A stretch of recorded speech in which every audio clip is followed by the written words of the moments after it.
Song పాడాలా? ఎందుకని 60 second లోపే ఎందుకు?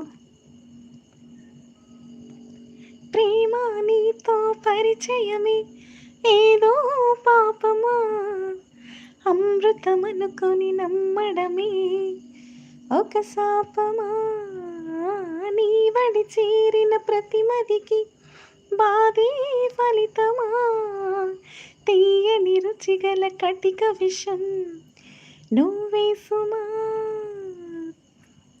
పెదవులపై చిరునవ్వుల దగ కనబడనీయని పులసగా నీటికి ఆరని మంటల రూపమా, నీ ఆటేమిటో ఏనాటికి ఆపవు కదా, నీ బాధేమిటో ఏ జంటకి చూపవు కదా, పెంచుకోనీవు పంచుకోనీవు ఎంత చెలగాటమా, చెప్పుకోని